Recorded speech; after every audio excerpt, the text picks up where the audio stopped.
ये बीच आपने फ़ोटोज़ में कहीं न कहीं ज़रूर दिखा होगा, मुझे नहीं पता कौन-सी जगह है, मैं कभी और बताऊँगी इसके बारे में। बट ये फ़ोटो मुझे इतनी प्रिटी लगी, इतनी सिंपल लगी कि मैंने इसको पेंट करा। पेंट आज का नहीं है, ये 5, 6, 4 साल का तो एटलीस्ट पुराना होगा ही होगा। तब मैं कुछ इस टाइप की पेंटिंग्स कैनवास पर किया करती थी काफ़ी फ्रीक्वेंटली, और आजकल थोड़ा कम फ्रीक्वेंटली कर रही हूँ। बट आप देख सकते हैं कि ये कुछ ऐसी है जो काफ़ी रियलिज़्म की बेस पे बनाई गई है। तो आइए शुरू करते हैं। सीस्केप कहेंगे इसको हम जब भी कोई सीनरी, कोई नेचुरल प्लेस की जगह को, या फिर इवन सिटीस्केप भी हम ड्रॉ करते हैं तो उसको हम लैंडस्केप कहते हैं। लैंडस्केप में आप सीस्केप भी कह सकते हैं, जहाँ पे बीचेस हो, माउंटेन्स हो, इनको सबको लैंडस्केप में कहा जाएगा। तो ये हमारा जो है ना सीस्केप में आ जाता है। तो आप बताइए, आपको बीचेस पसंद है या माउंटेन्स पसंद है? कहते हैं कि इस टाइप की जिस तरीके की आपको पसंद होती है ना, जैसे कि कलर कौन सा पसंद है, या फिर आपको जगह कौन सी पसंद है, या खाना क्या पसंद है, पहनना क्या पसंद है, इससे आपके पर्सनालिटी ट्रेट्स काफ़ी कुछ बाहर दिखते हैं। तो मुझे, I M A beach person, मैं बीच में रह चुकी हूँ, बट वो ऐसा ऐसा बीच नहीं था। वो एक बहुत ही श्रद्धा और धर्म वाला बीच था द्वारका में। बट मुझे ऐसे ग्रीन बीचेस काफ़ी अच्छे लगते हैं, जो कि केरला, और जहाँ पे पेड़ हो, हरियाली हो। ऐसा नहीं हो कि बस बिल्कुल कुछ भी नहीं है आसपास, दूर दूर तक बिल्कुल बंजारा पड़ा हुआ है और बीच में समुद्र आ गया, और कुछ ये ठूंठ, क्या कहेंगे उसको, जो ड्राइड अप जो लॉग्स रहते हैं जो बह बह के आते हैं, वैसे बीचेस में जहाँ पे खाना पानी भी नहीं मिले, ऐसा कोई फ़ायदा नहीं है। वैसे मैं बीचेस कहीं और नहीं गई हूँ, ना ही माउंटेन्स गई हूँ, और मुझे नहीं लगता कि मैं जा भी पाऊँगी, क्योंकि मुझे ना एक्लाइमेटाइज़ करने में प्रॉब्लम आती है। खाने पीने की चीज़ें जैसे बदलती हैं, घर का खाना खाती हूँ मैं, पानी भी बाहर का नहीं पी सकती हूँ, कोई भरोसा भी नहीं है मुझे, क्योंकि मुझे टाइफाइड वगैरह भी हो चुका है 2 बार। तो फिर मैंने अब पूरी तरीके से ना अवॉइड कर दिया, तो मुझे ये सारी चीज़ें अच्छी भी नहीं लगती हैं। बस हाँ, लेकिन फ़ोटोज़ में, वीडियोज़ में आपको जो खूबसूरती देखने मिल जाएगी ना, आप, सच बता रही हूँ, इस जगह पे जाके आप खड़े हो जाइए, आपको इतनी खूबसूरती नहीं मिलेगी। तो पहले मैंने कुछ मिक्स कलर्स डार्क लेकर के मैंने आसमान बना दिया। जो अर्थी कलर्स होते हैं ना, जो नेचर के कलर्स, ब्लू होते हैं, लाइट ब्लूज़, टर्कोइज़ और ग्रीन, और जो भी ग्रीन के जितने भी फॉर्मेट आते हैं। फिर हमारे जो सैंड्स के जो कलर होते हैं, अच्छा सैंड्स के कलर भी पता है अलग अलग होते हैं, डिपेंडिंग ऑन कि किस तरीके की जगह पर वो है।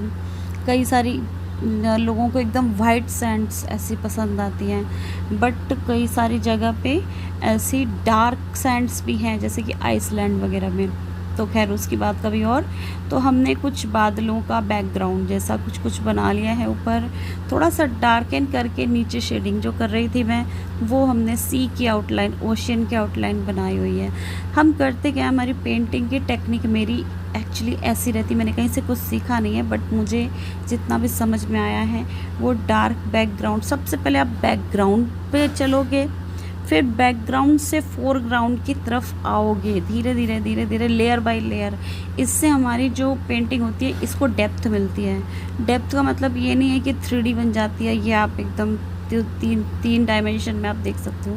लेकिन पहले आप देखो, मैं हर चीज़ का ना एक वो ड्रॉ कर रही हूँ, शैडो टाइप का कुछ ड्रॉ कर रही हूँ। जो बादल मुझे चाहिए, उनके बादल के सबसे पीछे का एरिया ड्रॉ कर रही हूँ। उसके भी पहले हमने नीला आसमान ड्रॉ किया, उसके बाद हम ये शैडो ड्रॉ करें, जो कि दूर के आइलैंड की दिखाई दे रही है हमें, जो डार्क ब्लैक से स्टार्ट कर रहे हैं, क्योंकि कोई भी शैडो होती है वो डार्क ब्लैक, डार्क ब्लू, इस टाइप के रंगों से ही बन के आती है। तो ये कुछ दूर के पहाड़ हैं और ये कुछ पास का पहाड़ है। साथ में आपको ये भी देखना रहता है डेप्थ दिखाने के लिए कि हमने जो बनाया हुआ है वो कितना दूर है। अगर जैसे आप देख सकते हो कि जो पहाड़ियाँ छोटी हैं वो ज़्यादा दूर हैं, जो ज़्यादा दूर हैं वो ज़्यादा धुंधली होंगी, वो बिल्कुल क्लैरिटी के साथ नहीं दिख रही होंगी। इनफैक्ट इतना भी डाउट रहता है कि हम समुद्र में देख भी क्या रहे हैं, क्योंकि समुद्र में हमें कोई ऑब्स्ट्रक्शन नहीं रहता है। तो हमें जो पृथ्वी जो राउंड शेप चल रहा होता है, स्फीरिकल शेप जो चल रहा होता है ना, उसकी वजह से हमें क्या दिख रहा है आगे ना, वो थोड़ा हमें कम दिख रहा होता है जितना कि एक्चुअली वो होता है, क्योंकि हम इसमें 10 किलोमीटर तक भी देख सकते हैं, काफ़ी ज़्यादा विजिबिलिटी होती है। आपको शिप भी दिखाई देगा ना, तो जितना वो पानी के ऊपर एक्चुअली है उससे काफ़ी कम दिखाई देगा, क्योंकि वहाँ पर वो काफ़ी डिस्टेंट में है और उस डिस्टेंस में आप एक्चुअली अर्थ स्फीयर हो रही है, राउंड हो रही है, तो आपको वो थोड़ा कम दिखाई देगा, है ना, अजीब सी सर घुमाने वाली बात तो है, मेरे लिए तो है, आपको पता नहीं। तो मैंने इन पहाड़ों को वीराना नहीं करके थोड़ी इसमें ग्रीनरी डाल दी, जैसे कि जुरासिक वर्ल्ड जो आपने देखा होगा, उसमें हमेशा कहीं किसी टापू पे जा रहे होते हैं, उसका मुझे नाम नहीं याद आ रहा, बहुत अच्छी मूवीज़ थी पहली 3-4 वाली, वो जुरासिक वर्ल्ड वाली नहीं।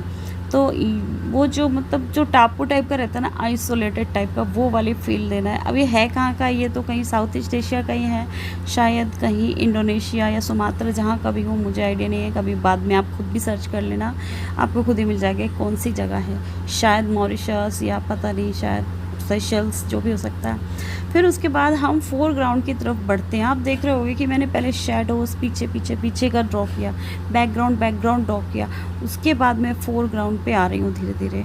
जब मुझे लगा कि हाँ यहाँ तक ठीक है, इसके बाद अब मुझे और हाईलाइट करनी है, तो मुझे और लाइटर कलर या जैसा भी मतलब पेंटिंग का माहौल हो, जैसा भी रिक्वायरमेंट हो, वैसी ड्रॉ करनी है। तो आप देख सकते हैं कि मैंने एक ट्री का भी एक कोकोनट ट्री है या पाम ट्री है, ये तो मैं नहीं जानती हूँ, इसमें शायद अभी देखेंगे आगे।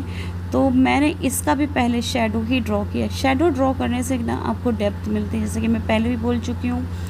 अब देखिए आप, एक और टेक्निकल एस्पेक्ट जो रह गया है इसमें, वो ये है कि पहाड़ों के नीचे आपको जो रियलिज़म का फील देने के लिए कि एक फ़ोटो की तरह है, हमें शैडोज़ बनानी रहती हैं पानी में। तो आप पानी में जो शैडो देख रहे हो वो हल्की होगी हमेशा, इतनी ब्राइट नहीं होगी, ठीक है। और उसके बीच में पानी है, तो पानी का जो शाइनिंग, पानी की जो रिफ्लेक्शन आ रही है, वो भी हमने लाइट कलर से दिया हुआ है। ये आपको ध्यान रखना पड़ेगा कि ये चीज़ें। अच्छा, बहुत ही इसमें इम्पॉर्टेंट चीज़ मैंने मिस कर डाली है, वो है वेव्स। पता नहीं इसकी वीडियो क्यों नहीं आई, क्योंकि हम तब DSLR से शूट कर रहे थे और मेरे फादर ने सीरियसली एक्चुअली बहुत ही सिंसियरली कैमरा पकड़ के रखा हुआ था, इसलिए ये थोड़ा इतना शायद पकड़ के रखा था या शायद किसी स्टैंड पे, क्योंकि उनकी बीच में एक फिंगर भी आई हुई है, तो ये इतने अच्छे से शूट नहीं हुआ या कैप्चर नहीं हुआ, या शायद कभी कभी हमारे SD कार्ड में ना उस टाइम करप्ट हो जाती थी फाइल्स, तो हो सकता है कि वेव का स्ट्रक्चर नहीं आया हो। तो मैं ऊपर बता देती हूँ, अभी 10 मिनट का वीडियो है, 2.5 मिनट अभी मेरे पास हैं। तो वेव्स के स्ट्रक्चर के लिए क्या करेंगे कि हम ना एक वाइट बेस हम पहले ड्रॉ कर लेंगे कि हमारी वेव यहाँ से जाएगी।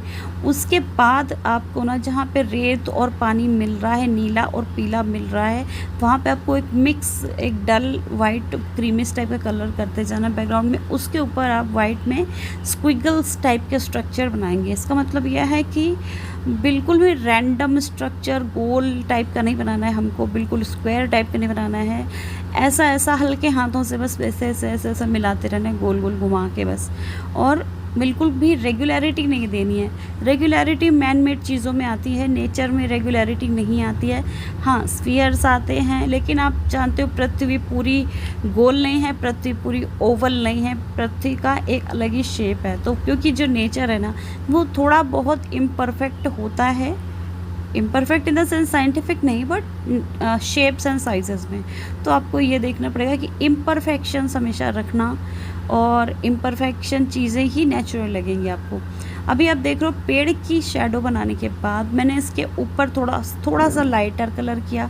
उसके बाद हाईलाइट करने के लिए मैं थोड़ा सा और लाइटर कलर करूँगी, और इसी तरीके से आपका 3D इफ़ेक्ट आपके सामने ही बन के आ गया है।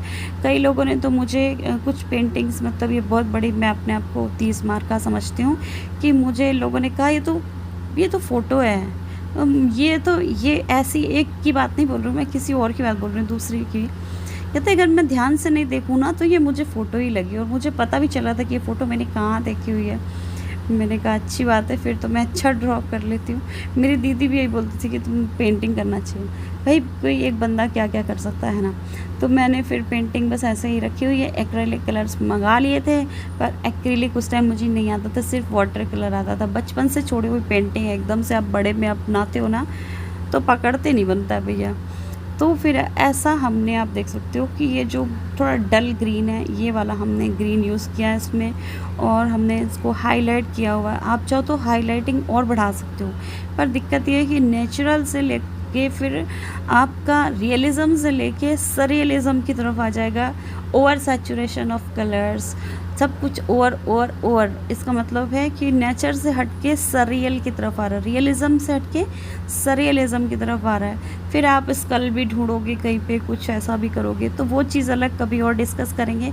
मेरा रियलिज़्म पे ही मैं इधर पे रुक रही हूँ, बट मैंने बहुत सारी पेंटिंग्स सरियल के ऊपर भी बनाई हुई हैं, वो भी मैं आपको दिखाऊंगी कभी।